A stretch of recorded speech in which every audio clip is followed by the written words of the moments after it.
Ya vengo. Tengo que enviar un dinerito. Bien portados, ¿verdad?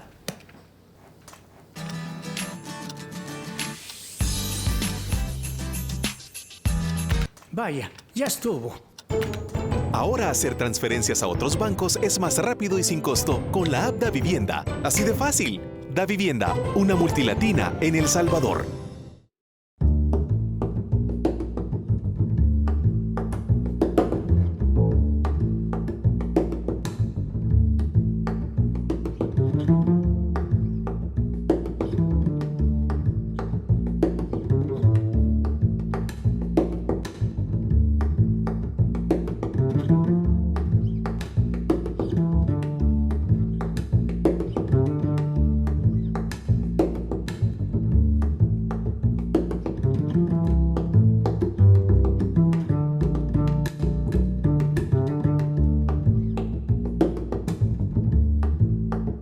Buenas noches, amigos televidentes, bienvenidos a un nuevo episodio de Focos y de su segmento Zoom.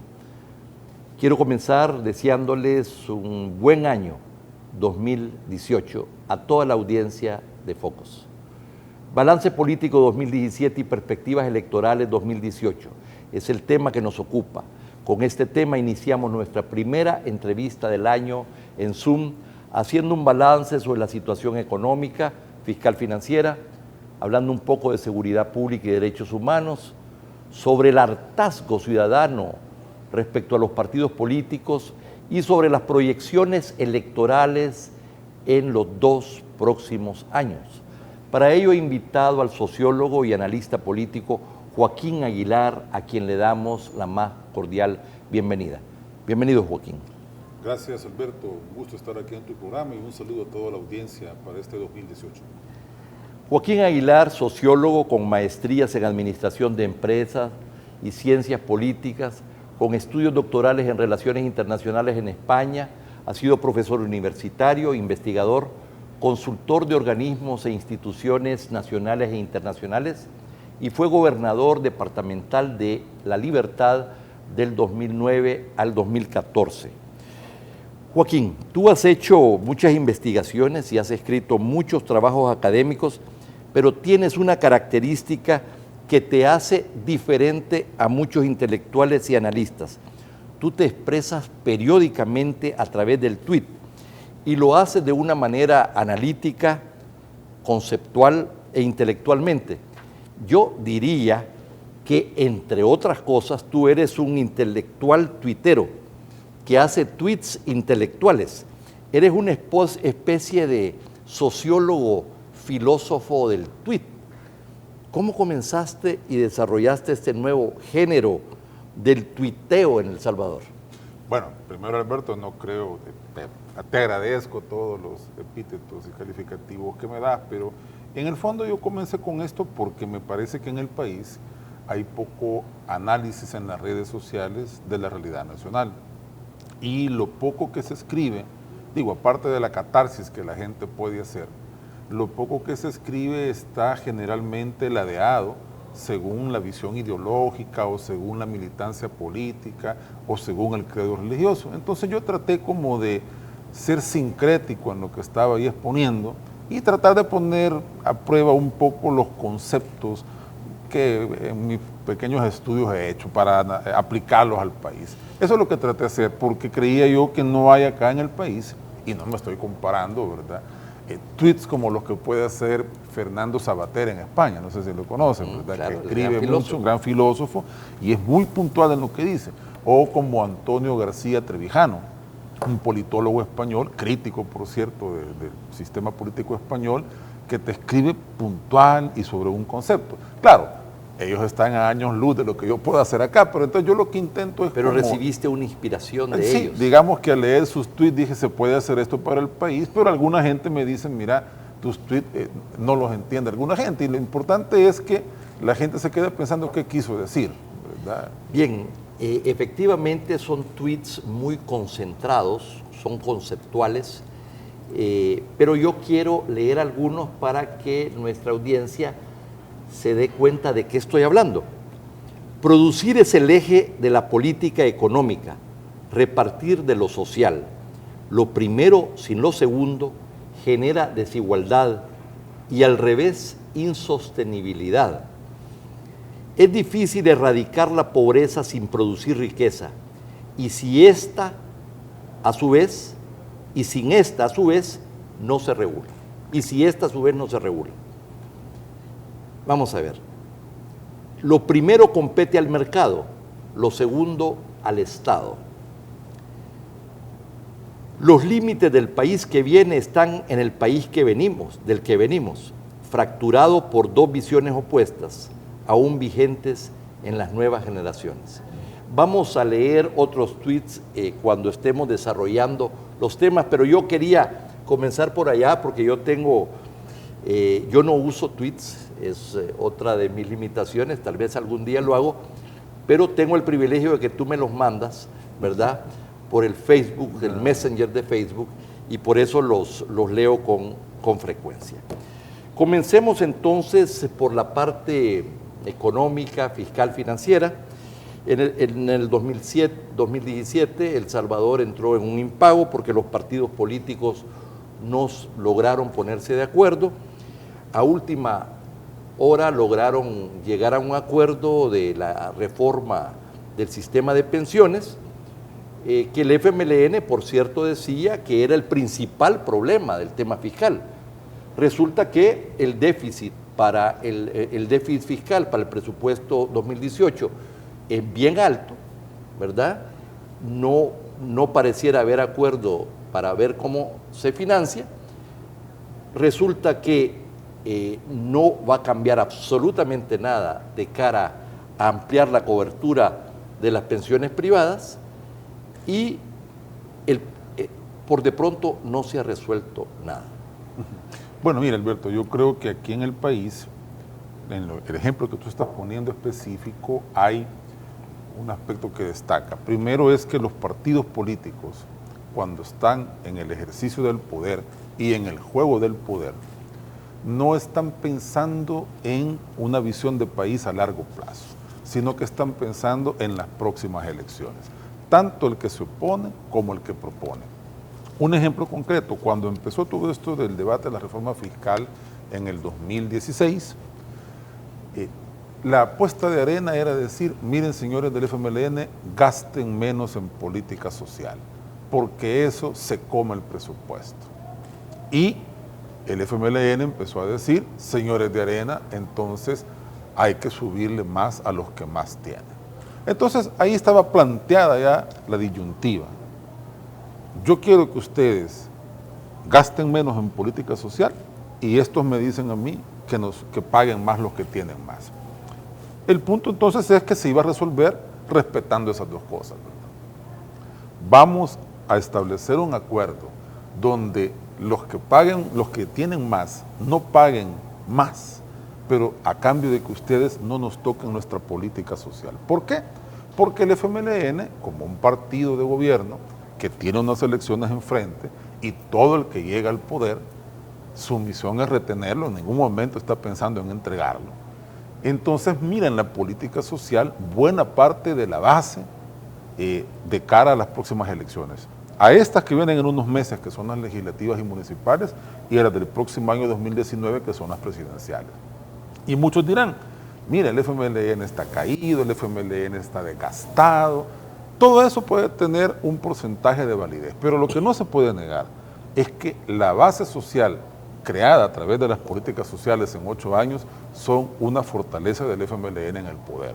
Y a eso le apuestan. Y por eso han peleado en que en el pacto fiscal eso no se les toque. Los 40 y tantos mil empleos que se han creado, el paquete escolar, la pensión básica universal, etcétera, etcétera, etcétera, son apuestas que el FMLN tiene como partido de gobierno para seguir en el poder. Entonces Arena dice, bueno, que le respetamos eso, pero ustedes no vayan a querer cambiar la estructura tributaria del país. Bueno, pero aún así ya viste cómo hay recortes en el presupuesto de salud, hay un problema de abastecimiento de medicinas en los hospitales, es decir, el ajuste desordenado al que ha llevado esta situación está pasando factura. Y el tema es, algunos creen que este es un tema de más impuestos, otros creen que es de contener el gasto. En mi opinión, si no hay una apuesta muy seria para promover la inversión privada y el crecimiento, ¿verdad? Nada es posible, nada tiene sostenibilidad. Es decir, no se van a recaudar más ingresos fiscales, no se va a crear empleos, no se va a ampliar la base, dijéramos, tributaria y además de nuevas personas en el sistema privado de pensiones, no habrán más ingresos para lo social, etcétera, etcétera. Y esto pareciera ser que se deja a un lado, Joaquín. Sí, es por lo que te decía hace un momento, es decir, porque la apuesta no está pensada en el largo plazo, sino que está pensada en el corto plazo y está pensada electoralmente. Los recortes que han habido en salud, que va a haber en educación de 13 o 15 millones, no tengo la cifra exacta, son recortes que afectan a la educación como tal, o la calidad de la educación, y que pueden afectar la calidad de la salud, o la salud como tal, pero no afectan los beneficiarios del sistema de salud y de las políticas sociales educativas.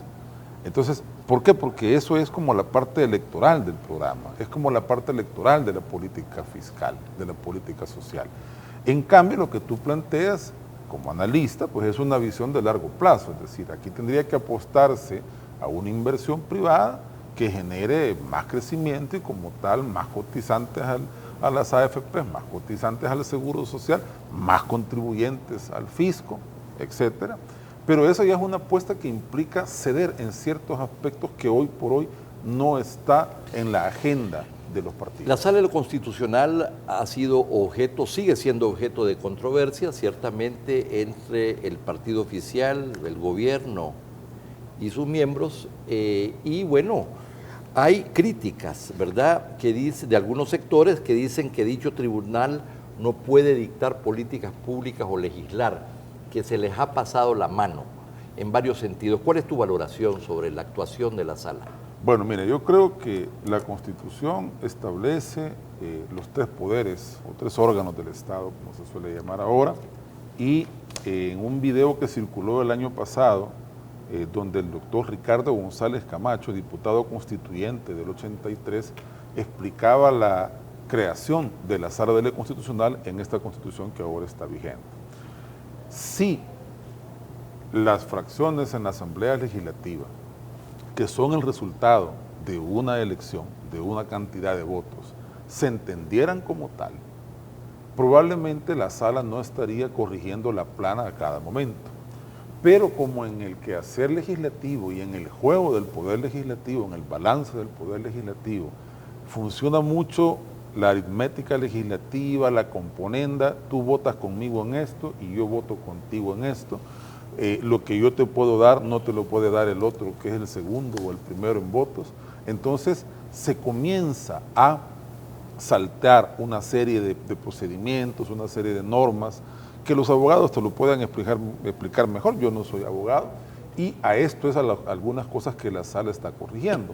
Claro, por supuesto, esto no es del agrado de las fuerzas que anteriormente hacían este mecanismo y las fuerzas que ahora están en posición de hacerlo no lo puedan hacer. Eso es como las partidas secretas, ¿verdad? Que antes lo hicieron todos y viene ahora y la cortan. Entonces, lo que antes hacían, yo lo quiero seguir haciendo y hoy me dicen que no se puede. Entonces, como una práctica que se está cortando y que la Sala, dentro de muchos fallos, que algunos pueden ser atinados, otros no, está diciendo, mire, esa práctica que se venía haciendo, la vamos a parar. Lo que estás diciendo es muchas de estas prácticas en la Asamblea Legislativa, donde además a veces se violan las mismas leyes o los procedimientos, obliga entonces a la Sala a hacer correctivos. Sí, eso es a nivel, digamos, de procedimientos. Ahora, si está en la facultad o si los fallos de la Sala legislan como tal, ahí es materia que yo se lo dejo a los juristas, ¿verdad? Pero en definitiva su papel es corrector, es la de un árbitro que te dice esto es penal, esto es tarjeta roja, esto es tarjeta amarilla. En temas de derechos humanos está de nuevo en la discusión todo lo referente Bueno, al juicio del Mozote, que quedó impune.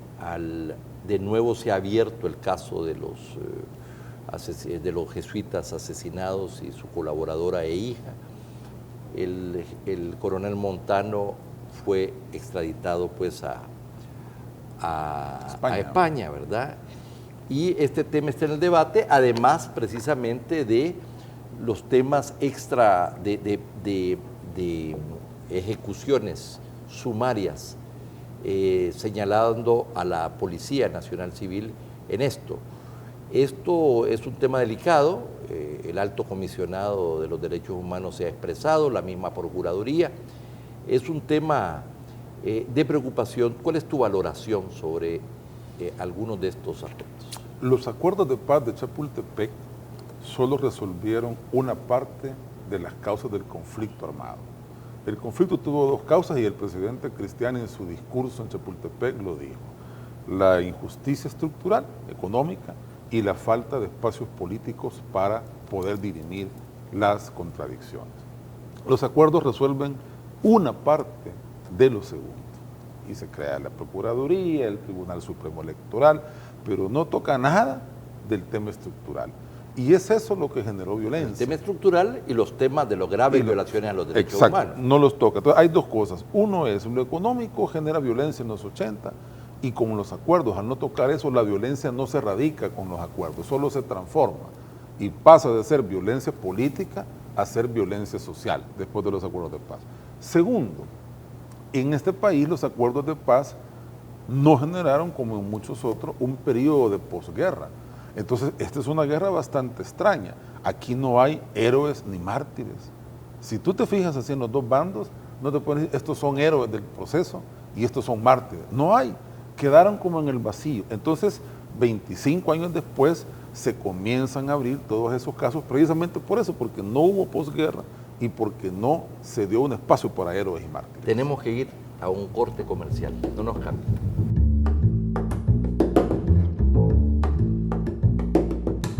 Te presentamos a Punto Express, el lugar donde pagas todo en un mismo lugar. Punto Express tiene una red que te permite estar conectado directamente en línea para realizar todo tipo de pago de forma inmediata. Nuestra red de más de 800 puntos se encuentra en los 14 departamentos de El Salvador, en los lugares que siempre frecuentas, optimizando tu tiempo. De lunes a domingo, en horarios extendidos.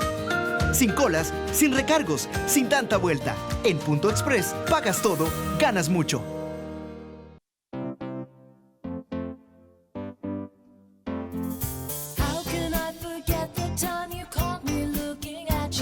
Con tu Claro prepago, tienes WhatsApp gratis para 2 al activar Persona Favorita en recargas desde 1.60 para que WhatsAppeen con todos sus contactos, sin usar datos ni Wi-Fi. Además, te damos llamadas gratis entre tú y tu persona favorita para hablar ilimitado.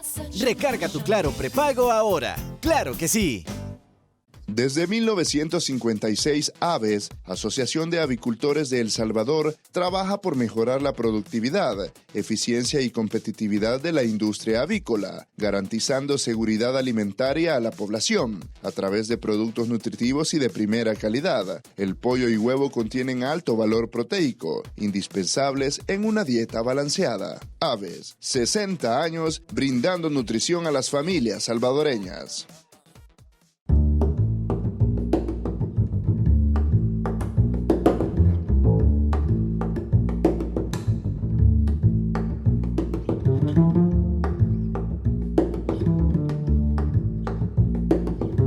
Balance político del 2017 y perspectivas electorales 2018 es el tema que nos ocupa esta noche, conversando con Joaquín Aguilar, sociólogo y analista político. Hay una situación nueva en El Salvador que hasta donde yo recuerdo nunca se había dado. Lo que vimos en Venezuela en el 98, el hartazgo de los partidos políticos, el hartazgo a la corrupción del sistema político y del establishment, ¿verdad? Después lo vimos en Bolivia, en Ecuador, y el surgimiento del populismo, ¿verdad?, en estos últimos 15 años, por decirlo menos. Bueno, y siempre hablábamos de esto y decíamos, ya va a venir a El Salvador, la gente está decepcionada de esta partidocracia, que es el parque jurásico, ahí no se mueve nada, ahí continúa todo igual, ese es el pasado. Hay problemas de democracia interna, hay un problema de incorporación de mujeres y jóvenes, hay problemas de estructuración de visión del país y visión de desarrollo de mediano y largo plazo, ¿verdad? Temas de corrupción, y finalmente llegó, y las encuestas lo señalan, y la gente está harta de los partidos políticos, de todos, pero ciertamente de los dos principales, y ahora ha surgido el vengador, ¿verdad? Un joven político, carismático, con grandes capacidades político-mediáticas y en redes sociales, que se llama Nayib Bukele, el actual alcalde. ¿Cómo ves este fenómeno, este nuevo fenómeno que existe en El Salvador? Bueno, quizás me vas a dejar hacer un poquito de historia. Desde los años 60, para no irnos muy atrás en la historia del país, existe dos partidos que se juegan y se disputan la presidencia y que duran más o menos entre 10 y 20 años. En los 60 y 70, o sea, 20 años de los 60 hasta finales de los 70, es PCN y PDC. En los 80, el PCN cede su espacio y es PDC y Arena, que surge en el 80. Y en los 90, una vez que se firma la paz, el binomio es Arena-FMLN. ¿Qué está detrás de esto? Lo que está detrás de esto es las rupturas económicas que generan sectores nuevos que ya no están representados ni incorporados por ese nuevo giro que ha tomado la economía. ¿Qué pasa en los 60? En los 60 tú tienes que se hace la Constitución de 1950 que abre espacios a la oposición, se da la Revolución Cubana, le dan una cuota de azúcar a El Salvador de la que le quitaron a Cuba, se da un proceso de industrialización en Centroamérica, se da la Alianza por el Progreso impulsada por el expresidente John Kennedy y genera además en el mercado los precios del café muy altos. Entonces tú tienes algo ahí que se parte en los 60 y que nace. Entonces viene la era con Rivera, la era de la Alianza por el Progreso, pero se alcanza la frontera agrícola en la segunda mitad de la década de los 60. Genera la migración a Honduras, se da la guerra con Honduras, regresa la gente al país con la frontera agrícola colapsada y entonces se da la explosión social de los 70. Ante eso se cierra el espacio político para el cambio en el 72 y todos los 70 hay una vía alterna a la electoral que es la vía de la guerra de masas, de la lucha de masas en los 70, que desemboca al final de los 70. Cuando ya no tenés precios del café bueno, cuando tenés una revolución sandinista que triunfa en Nicaragua, cuando tenés un presidente Carter que abrió espacios, entonces viene y se rompe eso y se da el golpe de Estado. Entonces, el PCN sale del gobierno, los sectores que quedaron fuera, hay otra ruptura, a finales de los 70, surge y crean Arena. Arena viene entonces y el PDC, siguiendo un proyecto como tal, con Arena, dirimen la década de los 80. Luego después se agota la guerra, se firma la paz y el FMLN pasa a sustituir a la democracia cristiana y es el binomio Arena-FMLN desde los 90 hasta nuestros días. Entonces estos se llaman rupturas. Hay una ruptura en los 60, una ruptura a finales de los 70, una ruptura a principios de los 90. La gran pregunta es, ¿hay ruptura en el 2016, 2017? Algunos dicen que sí. Las encuestas apuntan a que hay rechazo a esas dos fuerzas políticas que han dominado el país en los últimos 25 años. La pregunta es, ¿basta con el hartazgo?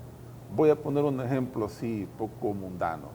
¿Basta con que en una familia uno de los dos de la pareja esté descontento para que se vaya de la casa? ¿O tienen que haber otras condiciones adicionales? Si tú no organizas el descontento y si este descontento no es producto de una ruptura económica que ya se materializó en una fuerza social, todavía no ha llegado el momento que tuvo Ecuador y Venezuela hace 10 o 20 años en Sudamérica. Te lo digo por lo siguiente, porque Abstencionismo en este país siempre ha habido, siempre ha rondado el 50% y en las legislativas y municipales suben, las presidenciales baja al 50%. Los datos que dan todas las encuestas, y sobre todo la de la UCA de enero del 2017, que fue como la, digamos, la que marcó una pauta, sigue siendo la misma, es decir, hay un abstencionismo que supera el 50% y gana entre 55 y 60. Pero los partidos políticos, ARENI y el FMLN, mantienen más o menos un 36% de la votación, que a veces es 23-13, a veces es 17-17, pero anda ahí. El resto de partidos que compiten, GANA, PCN, PDC, andan como entre el 11 y el 12. Entonces, más o menos un 40% de gente que vota. Si tú no haces que ese 60% que tiene 25 años de no votar, si no hay alguien capaz de seducir a ese 60% que no cree en el sistema, y la apuesta va a ser dividir el voto de uno de los dos, es muy difícil decir que estamos ante la situación como la que tuvo Venezuela en los 90 o la que tuvo Ecuador en el 2006. ¿Por qué? Porque no estás realmente cristalizando una nueva opción tras una ruptura. Y aquí viene el caso... O sea, el tema es, aquí habría una condición necesaria, que es este rechazo, este repudio que se expresa en números muy altos del 60, casi 70%, el rechazo a ambos partidos. Esa es una condición necesaria. Sí. El tema es cuál es la condición suficiente. Matriz. Y al respecto, tú le escribiste a Quirogualdio Salgado en un intercambio que tuvieron. Dice, Kiri olvida que no se vende un proyecto de país por el marketing electoral cimentado en la imagen de una coyuntura específica, sino por un trabajo político afincado en el constructo social, en la construcción social de una estructura concreta, que no se edifica un aparato partidario alternativo sobre la base de la indignación, sino sobre la base de la organización, que no se desmonta un sistema de partidos mientras estos aún tengan asidero suficiente para hacer el juego de la alternancia, que en la presidencial no se vota por personas, sino por banderas, que no se consiguen las lealtades ciudadanas por la popularidad del candidato, sino por las estructuras territoriales, que no se moviliza al voto el día de las elecciones por las redes sociales, sino por la logística y recursos de las bases partidarias. Y lo más importante quizás, dices tú, que no se garantiza el voto emitido en las urnas por la simpatía del candidato, sino por el equipo de defensa del voto. A mí me parece que esta cita de lo que tú dijiste, no sé cuándo lo dijiste, tiene mucho que ver con lo que estás planteando precisamente. Es que primero es la ruptura económica. Hay un sector del país que deja de ser beneficiario con el nuevo modelo surgido tras una ruptura anterior. En los 70 fue el sector campesino que se alcanzó la frontera agrícola. No hablemos del pasado porque no nos da tiempo. Pero te hablo por poner el caso. Entonces, primero la ruptura económica, luego viene la expresión social de eso. Por ejemplo, lo que surgió en los 60 con Andes es la expresión social, los frentes de masa en los 70 es la expresión social. Y luego viene la expresión política, la alternativa política, la figura, el candidato. No es al revés. O sea, tú tienes que tener una opción política, surge sobre una ruptura económica y sobre una organización social, sobre un descontento que se ha organizado. El descontento, Haití es un país con más desigualdad que El Salvador. Pero tú dirías entonces que esta situación que se da con la popularidad de Nayib Bukele, tú dirías que esto es una espuma.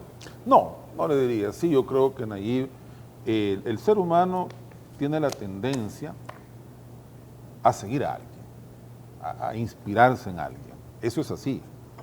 La humanidad es así, antropológicamente se explica así. Yo creo que la gente, debido al papel que ha tenido Nayib como alcalde de Nuevo Cuscatlán, como alcalde de San Salvador y a toda la campaña mediática que le ha rodeado, ha despertado en un sector del 40% que vota, y quiero destacar esto, una esperanza, una expectativa de que por ahí podría andar. Pero ahora falta la segunda parte de eso, que él sea capaz de seducir no a ese 40, sino al 60 que no ha votado por nadie en 25 años. Ese es el reto. Si él no da ese segundo paso y no, digamos, responde a las expectativas de la gente yendo más allá de la simple simpatía o de que lo ven como una cuestión de alternativa a lo que ya está, va a ser difícil que de ahí se llegue a lo que fue un Chávez en Venezuela, un Correa en Pero las Ecuador. encuestas están diciendo de que la salida o la expulsión de Nayib Bukele del FMLN le está cobrando, dijéramos, factura en las intenciones de votos, en el sentido de que tendría un efecto ciertamente en el departamento de San Salvador, para comenzar en términos de diputados. Se dice que muy probablemente perderían la alcaldía. Y por el otro lado, el FMLN no dispone hoy por hoy de una figura presidencial con popularidad, ¿verdad? Capaz de enfrentarse. Algunos dirán, bueno, eso no importa, desde que ganó Sánchez Serén, lo ganaron por el partido, y en ese sentido lo más importante es la marca, la bandera. Mira, Francisco Flores en el 99 y Salvador Sánchez Serén en el 2014 demostraron que la bandera y la estructura territorial pesa más que el candidato. Estos dos personajes, con el respeto que me merecen, con otras banderas difícilmente hubieran llegado a ser presidentes. Y Tony Saca en el 2004 y Mauricio Funes en el 2009 demuestran que un buen candidato complementa la base territorial de una bandera.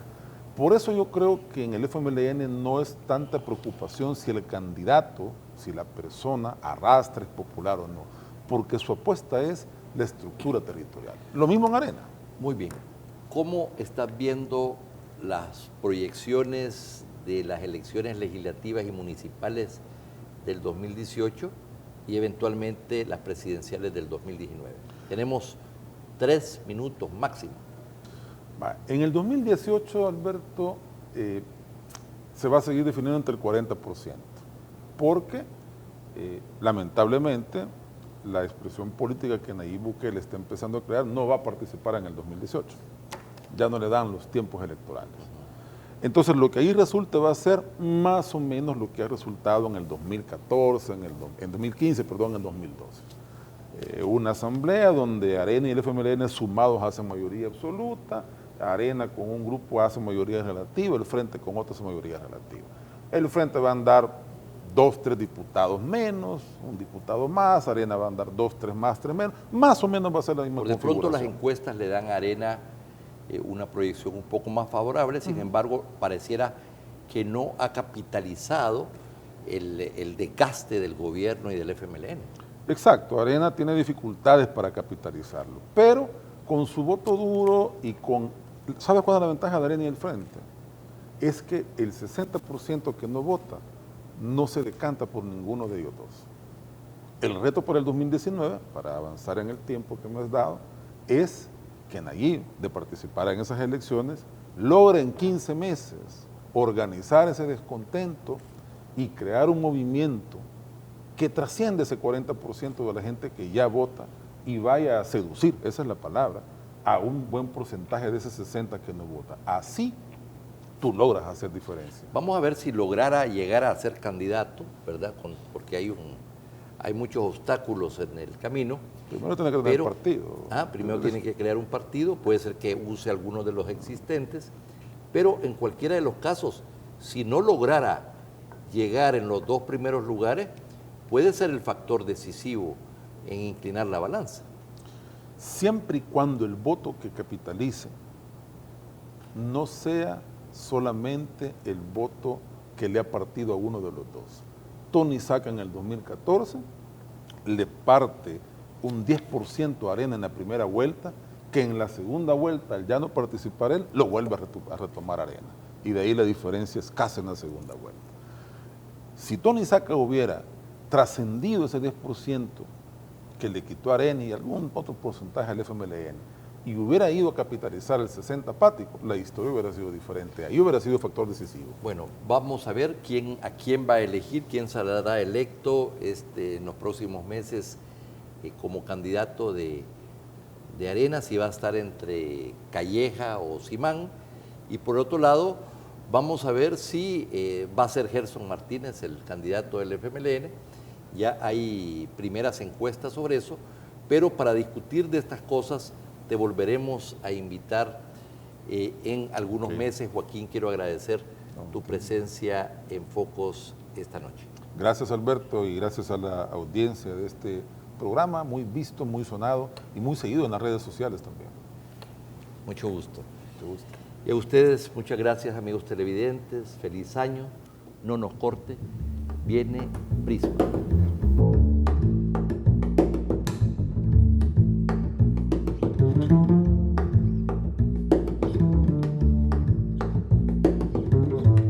Te presentamos a Punto Express, el lugar donde pagas todo en un mismo lugar. Punto Express tiene una red que te permite estar conectado directamente en línea para realizar todo tipo de pago de forma inmediata. Nuestra red de más de 800 puntos se encuentra en los 14 departamentos de El Salvador, en los lugares que siempre frecuentas, optimizando tu tiempo. De lunes a domingo, en horarios extendidos. Sin colas, sin recargos, sin tanta vuelta. En Punto Express, pagas todo, ganas mucho.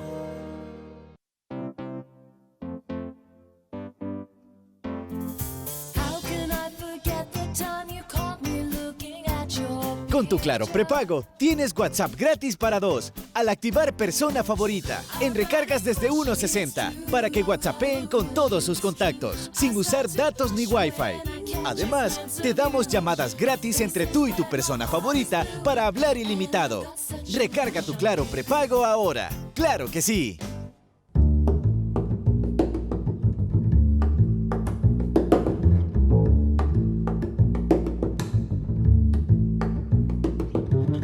La Asamblea Legislativa aprobó finalmente el Presupuesto General de la Nación 2018, que asigna un total de 5.520 millones de dólares al Estado, con una deuda de 350 millones que se cubrirán con emisión de bonos. Arena logró reducir el endeudamiento original planteado por el GOES, que sobrepasaba los 500 millones de dólares.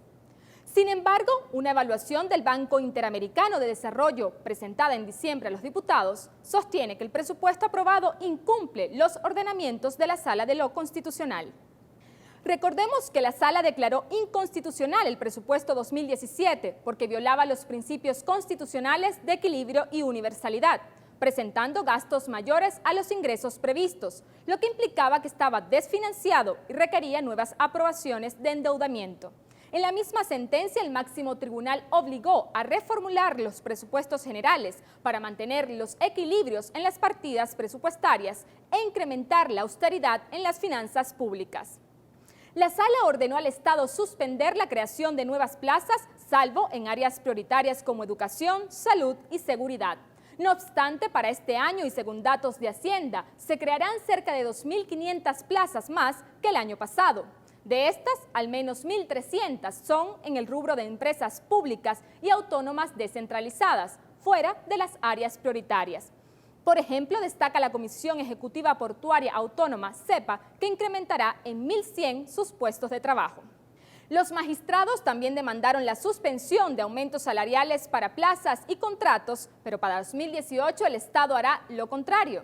Para este año, 62.9 millones de dólares serán destinados para incrementar remuneraciones del sector público, asignando 14.4 millones a áreas no prioritarias.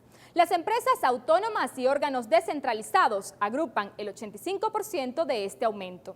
En cuanto a la supresión de la compra de equipos y bienes suntuarios o de uso no prioritario, para el 2018 el gasto total en bienes y servicios aumenta 87 millones de dólares, un 9% más respecto al año pasado.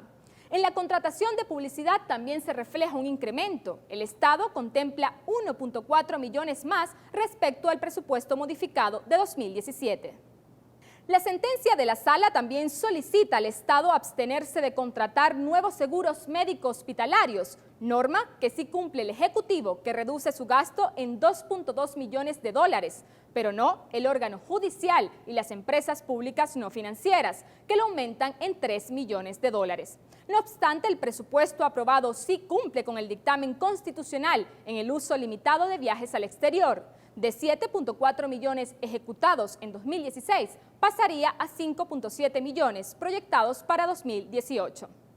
Según proyecciones del BID, en 2018 se mantendría un déficit fiscal de 2.8% respecto a 2017, con lo que se estaría cumpliendo la recomendación del Fondo Monetario Internacional, que en noviembre de 2016 dictaminó que El Salvador debía reducir 3 puntos en un periodo de 3 años a partir del 2017. Mientras tanto, y a pesar de la reforma del sistema de pensiones el año pasado, el servicio de la deuda de pensiones seguirá impactando a las finanzas públicas. De 145.6 millones en 2017, incrementa a 176.7 millones en 2018. Esto es todo en Prisma. Ya volvemos con más de su programa Focos.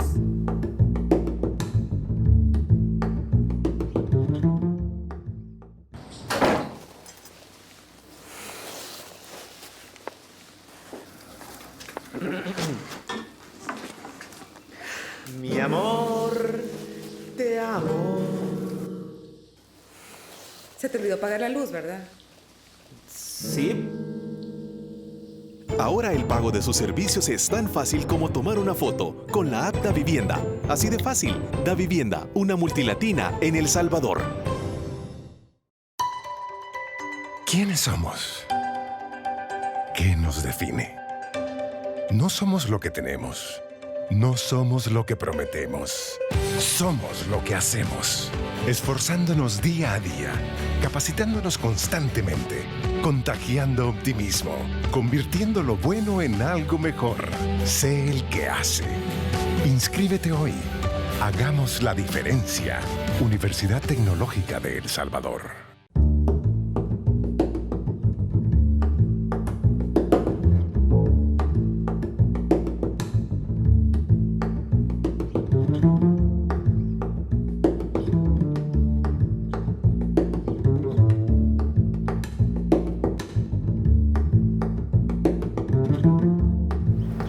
Buenas noches, bienvenidos a Matices. Karen, buenas noches. Hola Saúl, buenas noches. En nuestro primer programa del año queremos dedicar el análisis en este segmento de entrevista a los derechos humanos en El Salvador. Y es que el próximo 16 de enero se conmemoran 26 años de la firma de los acuerdos de paz y aún hay grandes desafíos para superar la impunidad respecto a graves crímenes y violaciones cometidos durante la guerra contra los derechos humanos.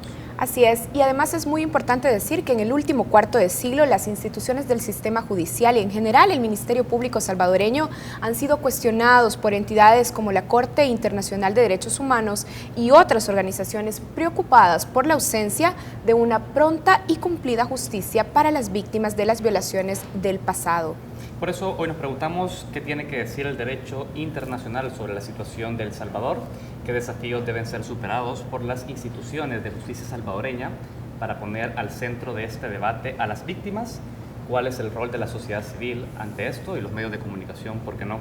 Para analizarlo hoy nos acompaña Verónica Inestrosa, abogada senior del International Bar Association Human Rights Institute. Bienvenida, Verónica, a Focus. Muchas gracias, gracias por la invitación.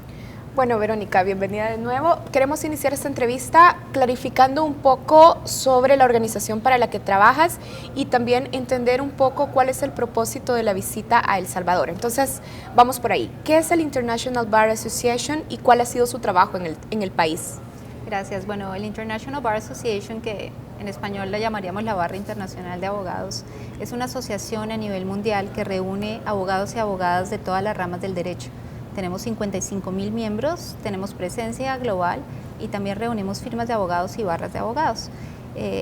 La asociación se dedica a mantener diálogo de vanguardia sobre los diferentes temas que afectan a la profesión legal en las diferentes ramas del derecho.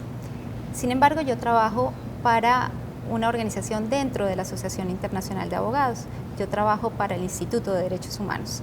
El Instituto de Derechos Humanos es una institución independiente y autónoma de los miembros de la Asociación de la Barra Internacional y es mucho más joven. Tenemos 21 años, pero también tenemos presencia global y bueno, fuimos creados bajo la presidencia honoraria de Nelson Mandela con el interés de trabajar por los derechos humanos, de apoyar a la profesión legal en los retos que implica responder a graves violaciones a los derechos humanos y promover la independencia de la justicia a nivel global. Verónica, coméntanos más de la labor del Instituto en El Salvador. ¿Qué es lo que han venido haciendo? Sabemos que semanas atrás han desarrollado una serie de reuniones, de mesas redondas con debates especializados con diferentes actores en el país para hablar sobre el tema de graves violaciones a los derechos humanos cometidas en el pasado. Hablemos un poco de ese trabajo, de esta visita. Bueno, ha sido muy grato comenzar a trabajar en El Salvador. Nosotros tenemos presencia ya por varios años en diferentes países de la región, en México, en Brasil, en Venezuela, estamos comenzando a trabajar en Colombia. En El Salvador comenzamos el año pasado, mi primera visita fue en julio y justamente coincidió con la audiencia de rendición de cuentas de la ley que declaró anticonstitucional la amnistía. Porque vinimos porque veníamos haciendo seguimiento a la independencia de los jueces, de los abogados y a la situación de derechos humanos en general. Vimos en la decisión de la Sala de lo Constitucional sobre la amnistía una oportunidad increíble para El Salvador y quisimos venir a explorar con diferentes actores cuáles eran los retos, las oportunidades y de pronto de qué manera podríamos servir con el conocimiento del derecho internacional que tenemos. Esa fue mi primera visita en julio y después de consultas con los diferentes actores identificamos sobre todo confusión en lo que significa que se reabran procesos del pasado, confusión en lo que esto implica para la justicia ordinaria, dónde entra el derecho internacional, qué significa esto que empieza a sonar de justicia transicional, cómo se diferencia esto del sistema interamericano de derechos humanos y a la par encontramos mucho interés en aprender más, en formarse más en experiencias de otros países que han afrontado retos similares. Ahora, Verónica, sabemos que en diciembre del año pasado, o sea, en 2017, en estos espacios de mesa redonda que Saúl estaba mencionando, se sentaron con organizaciones de la sociedad civil, con militares, con operadores de justicia, o sea, con fiscales, representantes de la Procuraduría para la Defensa de los Derechos Humanos, incluso del órgano judicial y con la academia. ¿Cuál era el propósito final de esa serie de mesas redondas? Claro, esa segunda visita fue producto de, digamos que de la evaluación inicial que hicimos de necesidades, que concluyó que deberíamos, uno, crear espacios de conversación, en que los salvadoreños y salvadoreñas trabajando en la profesión legal se escucharan unos a otros, y dos, ofrecer experiencias o reflejos de experiencias internacionales, de lecciones aprendidas en lo positivo y en lo negativo para informar el proceso. Lo que queríamos era crear una base de conocimiento común entre las diferentes instancias que mencionas para que pudieran tener una conversación, porque si todos tienen una información diferente, pues el diálogo realmente no fluye. ¿En qué nos centramos? Trajimos expertos en el tema de verdad, derecho a la verdad, derecho a la justicia y derecho a la memoria.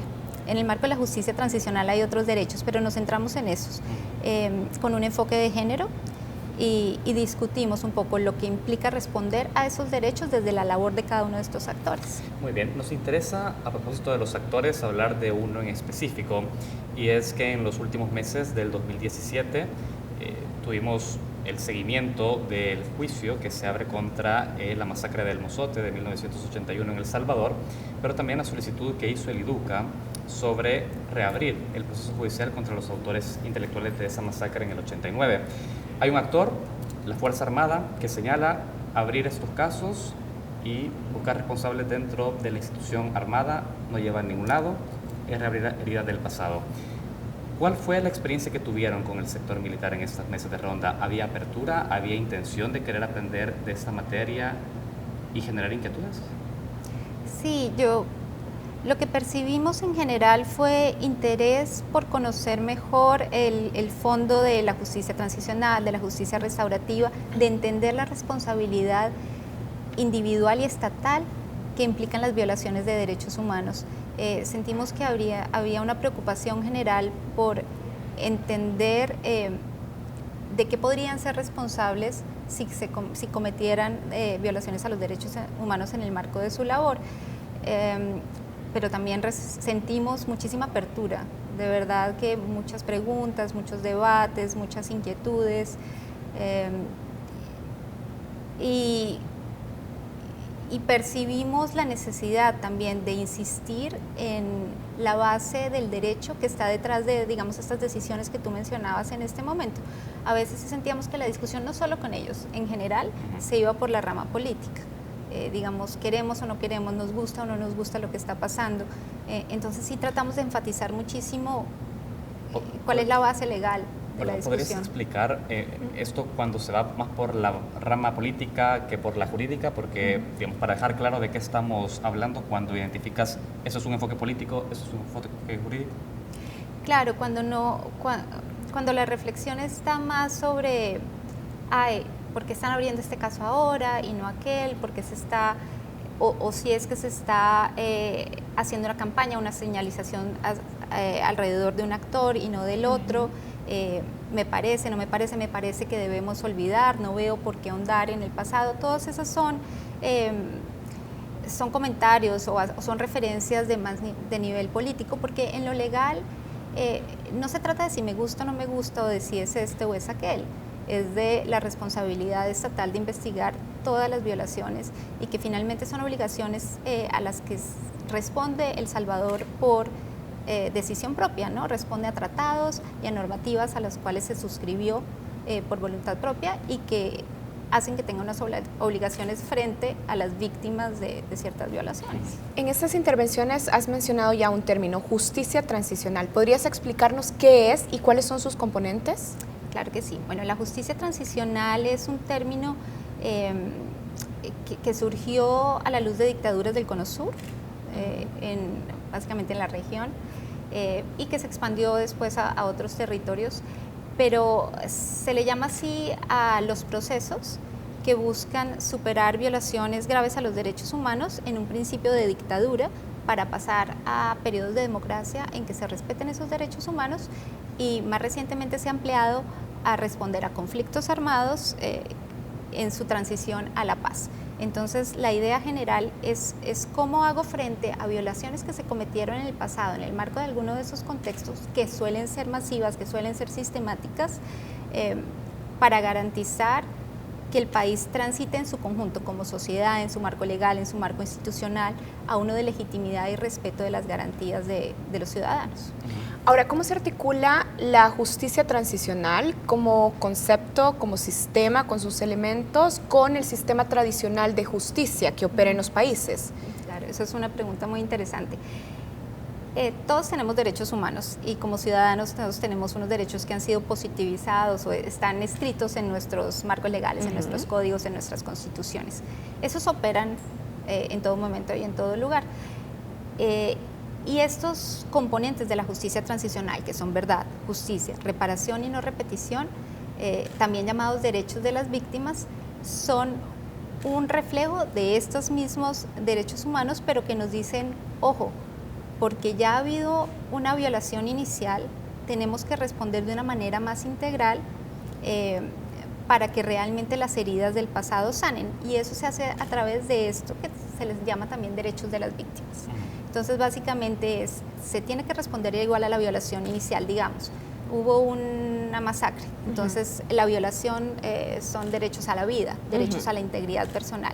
Igual en el sistema de justicia tradicional y en el transicional hay que responder a esas violaciones como delitos, pero además hay que reconocer que porque se dejó un pasado sin responder, que porque ha pasado tiempo, que porque las víctimas no han podido hablar, hay que ofrecer unas medidas adicionales y hay que enfatizar en la verdad, y es que se haga una investigación de los hechos, que se establezcan la situación, lo que sucedió, los autores. Hay que hacer un esfuerzo adicional por reparar, porque ya no basta con dar, por ejemplo, una compensación económica, ya hay que mirar más allá cómo ayudo a que la persona transite, y eso implica rehabilitación en muchos casos, apoyo psicosocial, medidas simbólicas de decirle reconocemos que esto sucedió, también medidas económicas, y la no repetición, que es decir, bueno, no queremos que esto le vuelva a pasar a usted como víctima, pero a la sociedad en su conjunto tampoco. Entonces son como unas medidas ampliadas, si se quiere. Muy bien. Verónica, tú has mencionado en tu exposición el rol que tiene que cumplir la sociedad en su conjunto para poder apropiarse de la idea de una justicia transicional. ¿Cómo ha sido la experiencia en otros países para poder poner a la víctima en el centro del debate y desplazar a los actores políticos que estuvieron involucrados en un conflicto? Es difícil, siempre es complejo porque la política alrededor de graves violaciones a los derechos humanos es olvidar, es no reconocer, es, digamos, que sepultar en el pasado.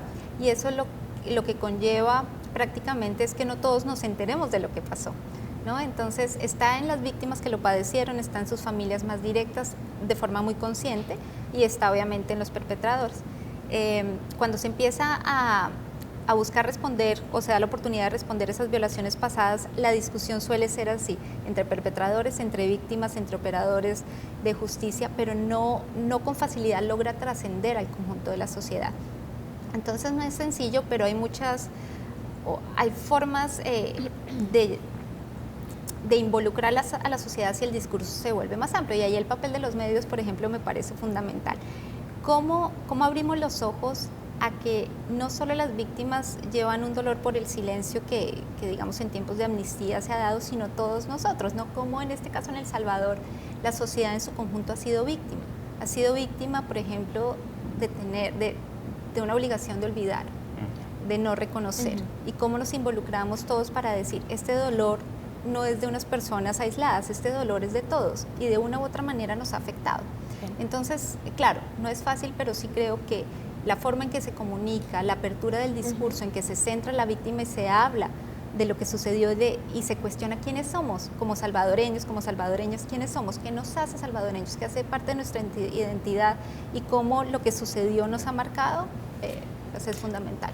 Tuvimos vigente la ley de amnistía durante 23 años, de 1993 a el 2016, cuando fue declarada inconstitucional. Ahora, ¿identificás que a partir de la derogatoria, de la inconstitucionalidad de la ley de amnistía, nuestro país tiene capacidad institucional y también herramientas legales suficientes para establecer verdad y hacer justicia en estos casos de violaciones durante el conflicto civil? Yo te diría de la experiencia internacional que ningún país está completamente preparado en todos los sentidos para responder a esto. Digamos que son cajas de Pandora que se abren de un momento a otro. Son muchas las víctimas que nunca han hablado, que no se tienen los recuentos, que nunca se ha considerado, son muchos los dolores, son muchas las angustias. Y también te diría que la profesión legal, que juega un rol fundamental en establecer los hechos, no siempre está preparada para esto, porque se pasa por las facultades de Derecho estudiando otras ramas, pero no centrándose en cómo voy a responder a una desaparición forzada, y no a una, sino a 10.000. ¿Eso lo has constatado en el caso salvadoreño? ¿Ese análisis, ese diagnóstico lo has constatado? Claro, por supuesto, digamos, es general a la profesión del derecho y a todos los países. Hay que llegar, y creo que ahí la comunidad internacional juega un papel importante, a dar las herramientas necesarias de conocimiento del derecho internacional, que además es un derecho vivo, cambia y se ajusta a los retos de las sociedades. Entonces hay que estarse formando en llegar a dar la capacidad técnica, pero también siempre hay falencias en términos de capacidad de números, de capacidad institucional. A ver, nos decías que falta formación a los profesionales del derecho, pero tenemos las herramientas legales, tenemos un marco legal en El Salvador que nos permita responder a estos casos que estaban ahí guardando, digamos, silencio por la ley de amnistía. ¿Tenemos la capacidad legal, la capacidad institucional para enfrentarlos? Claro, el marco legal sí lo tiene. La Constitución de El Salvador reconoce la jurisprudencia de la Corte Interamericana de Derechos Humanos, los tratados que han firmado los incorpora al derecho nacional. Entonces ahí ya hay una base fuerte que nos dice que los graves crímenes de lesa humanidad, crímenes de guerra, tienen que pasar por la verdad, por la justicia, por la reparación, no pueden ser amnistiados, pero además la sentencia de la Sala de lo Constitucional recoge todos esos elementos y senta un precedente fundamental. Excelente. Verónica, tenemos que hacer la primera pausa de esta entrevista. Tenemos aún más preguntas que hacer en el marco de este importante debate. Gracias. Hacemos la pausa y enseguida volvemos con más matices.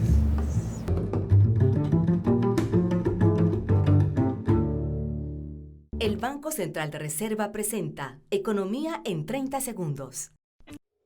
Con la implementación de la Ley de Supervisión y Regulación del Sistema Financiero, se le otorgó al BCR la función de crear y mantener actualizado el marco regulatorio para el sistema financiero, promoviendo un sistema financiero estable, transparente y moderno para el desarrollo económico de El Salvador. Banco Central de Reserva, desde 2011, regulando el sistema financiero. Esto ha sido Economía en 30 segundos. La verdad es la fuerza más importante de una sociedad. La verdad se comparte presentando los hechos con imparcialidad. La verdad la comparte un equipo comprometido, documentando cada momento clave de la historia.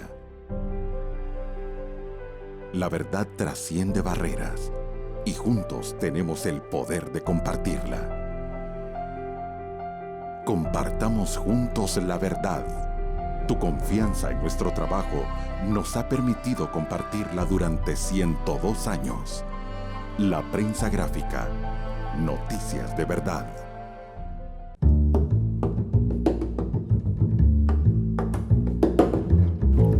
Estamos de regreso en Matices. Esta noche estamos conversando sobre los desafíos de nuestro país para superar el ciclo de la impunidad.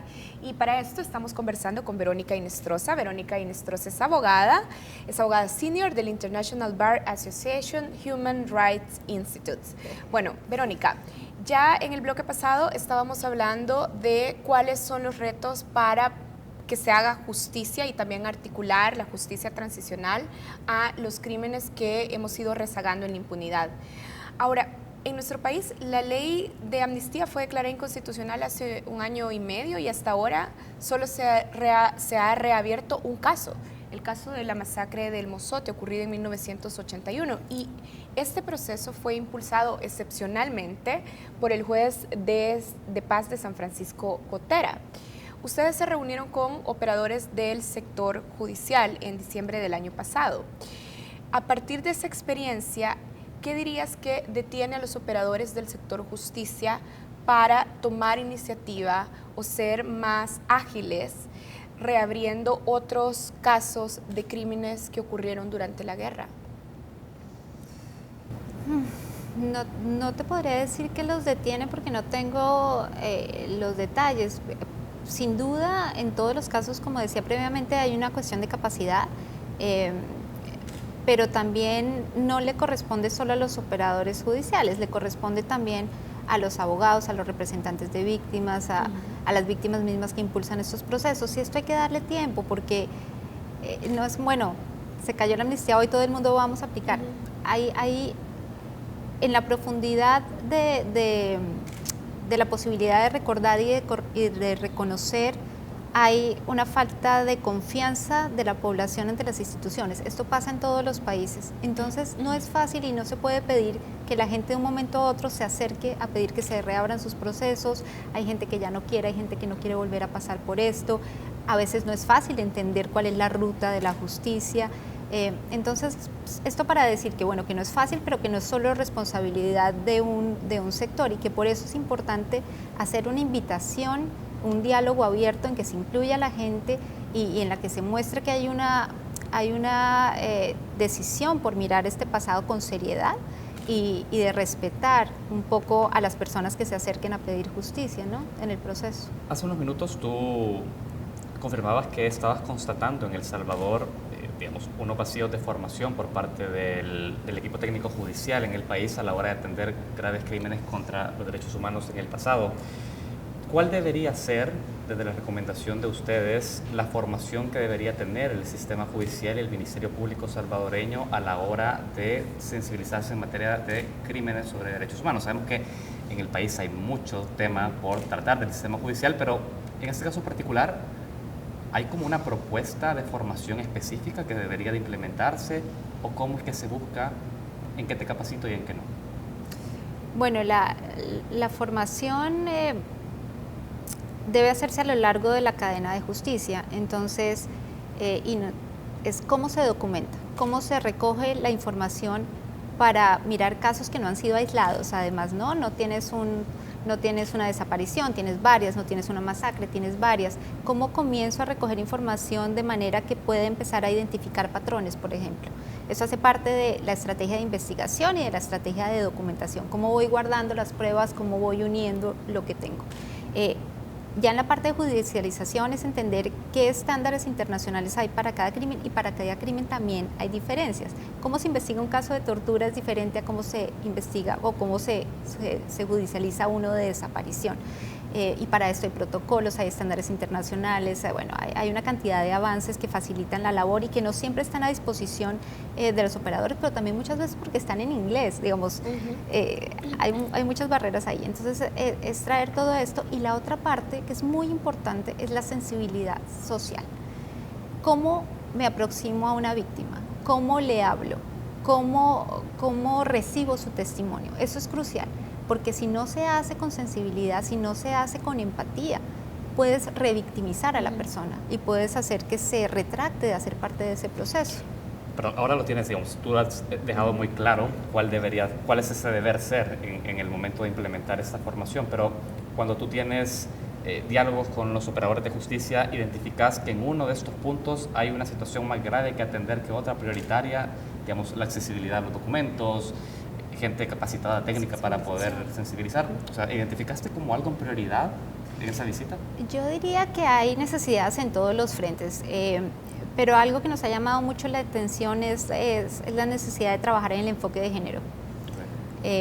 Sentimos que no se ha mirado con detalle cuál fue la afectación particular que tuvieron las mujeres en el marco del conflicto armado. Y es que, digamos, requiere una mirada especial, la evidencia se recoge de una manera distinta, pero además porque no se ha visibilizado, porque tal vez se le ha dado prioridad a otras violaciones pensando que son superiores o más importantes. Las víctimas de pronto no han tenido espacio para hablar, tampoco para contar su historia. Y en el caso de violencia, por ejemplo, sexual, no es algo fácil de contar. No es algo fácil de contar si hay que contárselo a un hombre, por ejemplo. Si hay que contárselo a un hombre que hace parte de una cultura patriarcal o machista. Entonces, bueno, ahí hay una cantidad de ¿Y qué retos. desafíos específicos, entonces, en el caso de nuestro país, y me imagino que también serán comunes a otros casos latinoamericanos, debemos superar para visibilizar la violencia de género que ocurrió durante el conflicto armado? Porque el ciclo de impunidad es general para todos los casos de violaciones a los derechos humanos, y además tenemos imperando una cultura patriarcal. Sí. Entonces, ¿cuáles son los desafíos? ¿Qué tenemos que afrontar para ponerlos sobre la mesa? Bueno, yo creo que lo primero es reconocer que que hay una afectación particular de las mujeres, de las niñas además, ¿no? Reconocerlo es un primer paso. El segundo paso es abrir espacios de confianza para que las mujeres sientan que pueden venir a hablar. En los países, digamos, los diferentes países adoptan medidas distintas para afrontar esto. En algunos son comisiones de la verdad, ustedes ya tuvieron una, pero en el informe de la Comisión de la Verdad no se habla del tema de la mujer en particular. Entonces, hay diferentes formas. Capacitación en formas artísticas, por ejemplo. En Colombia hay muchos ejemplos de mujeres que no querían hablar y terminaron expresándose a través de tejidos. Y hoy sus tejidos muestran la historia de las masacres. Ese es el caso de los tejidos de Mampuján, por ejemplo, de una masacre muy dolorosa de Colombia. Hay talleres en que las mujeres se abrazan, se escuchan. Hay libros en museos, por ejemplo, que se dejan con el nombre de una víctima allí y a veces nunca se llenan, pero a veces las mujeres por fin llegan y escriben su historia en un momento particular. Hay muchas formas de entablar confianza y de abrir espacios. A propósito de los espacios de memoria, de estos espacios que podrían reparar algún daño del pasado, hay, digamos, en el debate ahora nacional una iniciativa liderada también por las Naciones Unidas para poder promover un gran espacio de la memoria en el país. Pero la discusión es cómo se conforma este espacio. ¿Debe ser con el consenso del sector del ejército, la guerrilla y las víctimas? ¿O cómo es la manera en la que se diseñan estos espacios para que puedan verse todos representados sin que se genere esta polarización política de la que hablábamos en el primer bloque? ¿Sabes cómo se dan estos pasos para poder constituir un espacio de ese tipo? Sí, bueno, primero decir que lo más importante no es el producto final, lo más importante es el proceso y de qué memoria estamos hablando y la memoria de quién estamos hablando. Y yo diría que algo que se repite en los ejemplos que conocemos es que primero se deben abrir espacios para que la gente de hecho se permita recordar, porque muchos no han tenido la oportunidad o no han querido hacerlo, se han encerrado en su dolor y bueno, si no hay disposición para escucharlos, pues no han ni siquiera hecho el esfuerzo. Entonces, más que empezar desde arriba, hay que empezar desde abajo, abriendo espacios de confianza, abriendo oportunidades, invitando al diálogo, a la reflexión, a recordar qué me pasó. Y una vez haya espacios se empiezan a crear esas memorias individuales que después van formando memorias colectivas, se puede hablar de una memoria histórica, pero no se puede empezar de una memoria final cuando no se han recogido las individuales. Verónica, ¿qué estrategia legal recomiendan para establecer la verdad en casos en los que hay pocas evidencias documentales y tanto las víctimas como los perpetradores, los victimarios, han envejecido o incluso han fallecido ya? ¿Qué estrategia legal hay que seguir en este caso o en estos casos? Bueno, más que estrategia legal, estrategia de documentación, ¿no? Ver que sí existe. Por nuestra visita nos enteramos que digamos, los archivos no son solo los oficiales. Hay organizaciones de derechos humanos que tienen documentos muy importantes. A veces se encuentra evidencia en libros personales que las personas han escrito, en los relatos, en lo que nos puede decir las otras personas de la comunidad. Una de las expertas que trajimos nos decía que en el caso de violencia sexual, por ejemplo, cuando las mujeres en el Perú no querían hablar, le preguntaron a los hombres: ¿ustedes creen que acá hubo violencia, que hubo violación? Y ahí encontraron respuestas. Entonces es una forma, es ser creativo en la forma de investigar, es ser muy diligente en la forma de documentar, es ser abierto a qué es un documento que me dé evidencia. Es tener una mirada más de contexto que también que de caso individual, porque el contexto a veces nos lleva a lo individual. No estoy diciendo que uno sea más importante que otro, pero a veces cuando por las piezas del rompecabezas entendemos más qué fue lo que sucedió, quién lo hizo, cómo lo hizo, cuáles eran los patrones que se repetían, eso nos permite establecer verdades individuales.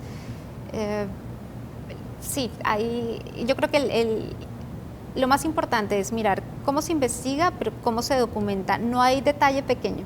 Lo que nos dicen las experiencias internacionales es que detalles muy pequeñitos, y la experta del Perú que traíamos nos decía que en el caso del Perú las mujeres siempre decían que después de la detención las llevaban a la playa.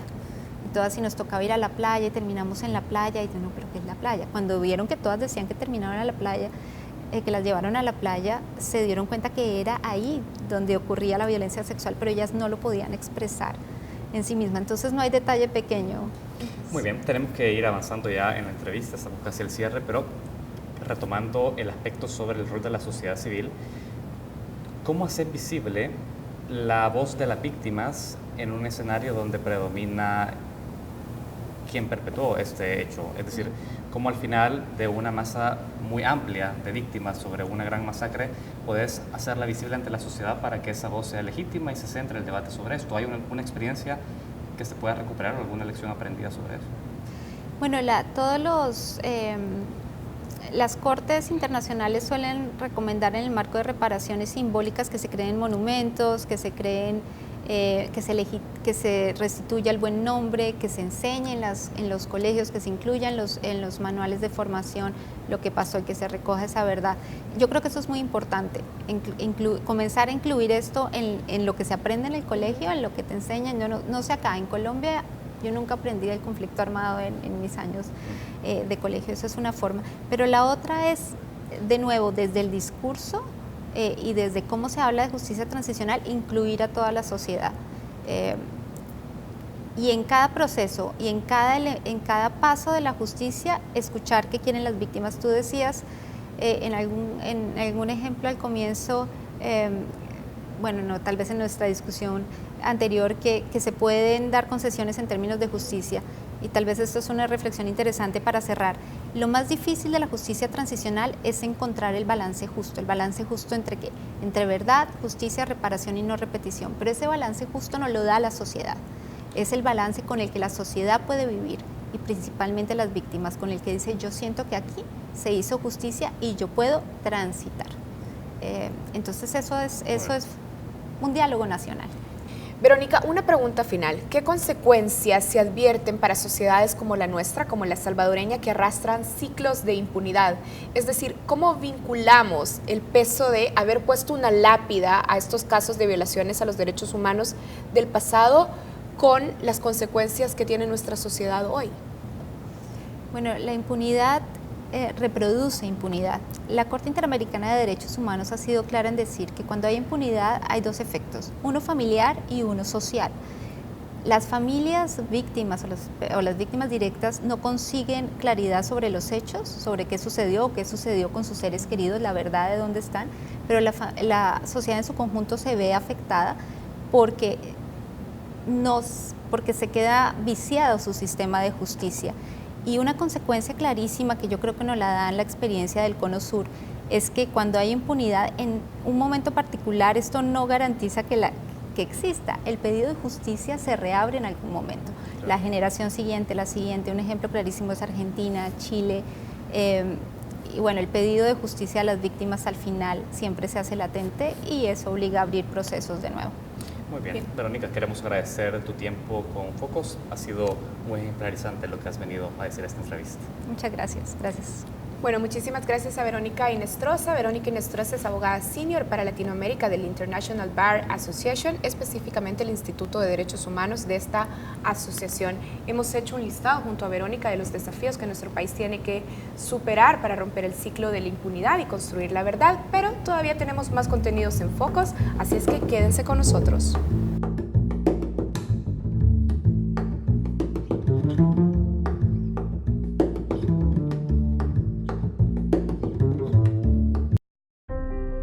La verdad es la fuerza más importante de una sociedad. La verdad se comparte presentando los hechos con imparcialidad. La verdad la comparte un equipo comprometido, documentando cada momento clave de la historia. La verdad trasciende barreras y juntos tenemos el poder de compartirla. Compartamos juntos la verdad. Tu confianza en nuestro trabajo nos ha permitido compartirla durante 102 años. La prensa gráfica. Noticias de verdad.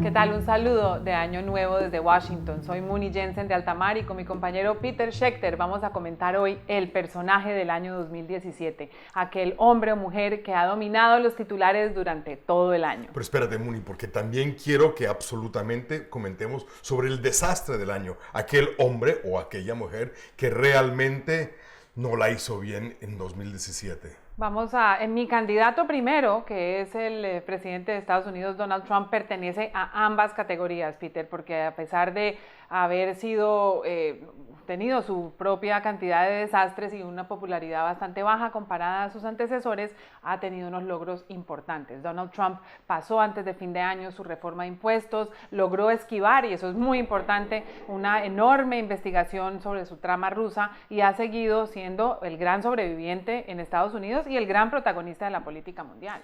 Pues yo voto como uno de los grandes éxitos del 2017 al juez, el magistrado, el investigador brasileño Sergio Moro. Sergio Moro ha sido absolutamente intrínseco a la política latinoamericana porque él es la persona que ha destapado el gran escándalo de Lavallato, el escándalo de corrupción que tiene que ver con la compañía Odebrecht, que no solo en Brasil, pero sino en México, en Colombia, en Perú y en Chile, está estallando la política como nunca había sido estallado.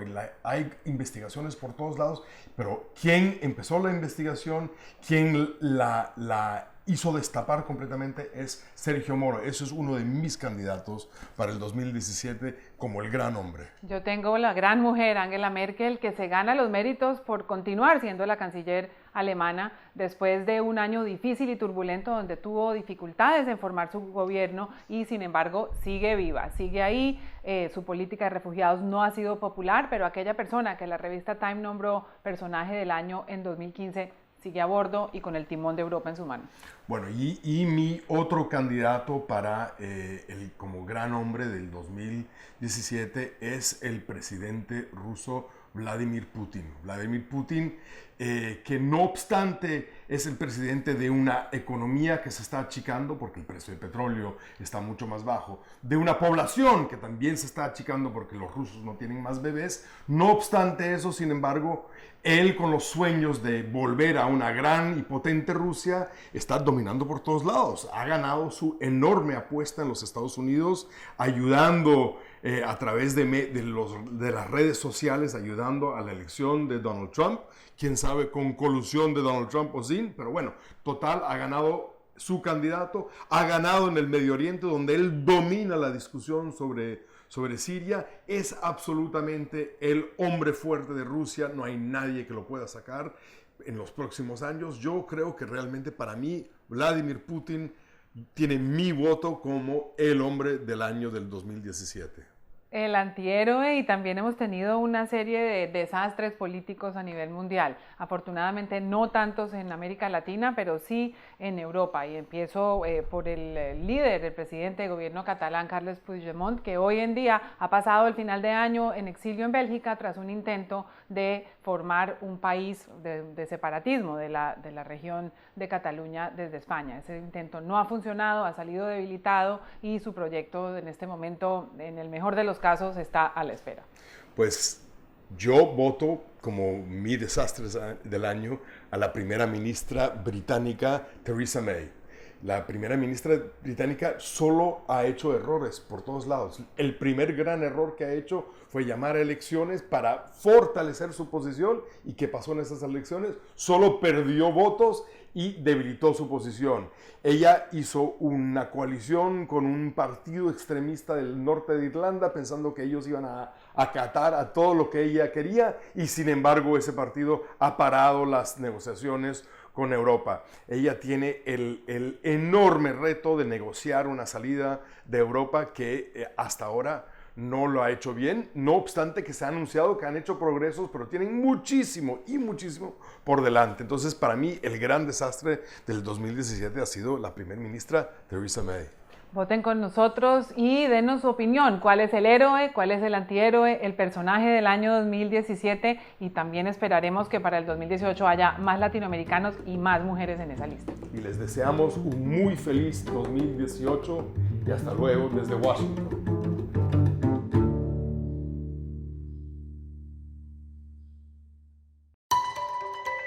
¿Quiénes somos? ¿Qué nos define? No somos lo que tenemos. No somos lo que prometemos. Somos lo que hacemos. Esforzándonos día a día, capacitándonos constantemente, contagiando optimismo, convirtiendo lo bueno en algo mejor. Sé el que hace. Inscríbete hoy. Hagamos la diferencia. Universidad Tecnológica de El Salvador.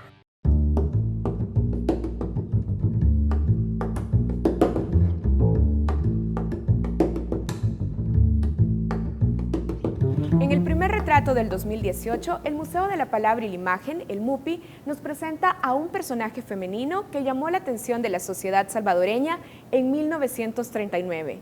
Llamó la atención porque tomó la palabra en un acto público donde señaló la falta de libertades ciudadanas y denunció actos ilícitos de un ministro de la época. Les invitamos a conocer a Amparo Casamalguapa. Gracias por habernos acompañado esta noche en Focos. Los esperamos la próxima semana.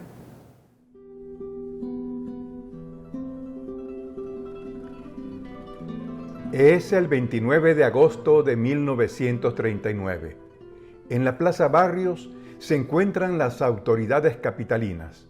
Una multitud asiste a un homenaje al general Gerardo Barrios. Frente al micrófono, una maestra toma la palabra y dice: porque sabemos que hoy más que en ningún tiempo estamos pasando por un período de verdadera tiranía y corrupción social, en que decir la verdad y defender la ley es un crimen que se paga con la cárcel y el destierro. Esa voz femenina rompió el silencio con un vibrante discurso, un acto de valentía de una mujer que denunció la falta de libertades y la corrupción gubernamental. Era Amparo Casamalguapa.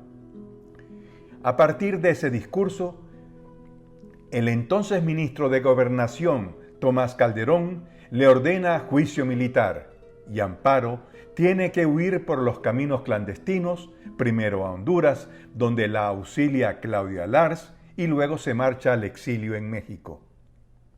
Amparo Casamalguapa, maestra, poetisa, nació en Nejapa, departamento de San Salvador, el 9 de mayo de 1909. Soñaba con cambiar las estructuras sociales y políticas de su tiempo y encontró en la literatura un camino hacia esa búsqueda. En esa faceta de maestra y escritora, captó la situación que vivía la mujer salvadoreña. En sus escritos publicados regularmente en los periódicos de la época, desnudaba las injusticias de la sociedad. Fue discípula y admiradora de las ideas del maestro Alberto Maferrer. En México, conoce al antropólogo salvadoreño Alejandro Dagoberto Marroquín, con quien contrae matrimonio en 1941. En 1971, antes de su prematura muerte, publica una novela con tintes autobiográficos, El angosto sendero, donde condensa su vida de persecución, exilio y sus intensas vivencias. Perseverante y soñadora, Amparo Casamalguapa se labró un puesto en la historia cultural y política de El Salvador, reflejada en los documentos que sobre su vida y obra resguarda el Museo de la Palabra y la Imagen.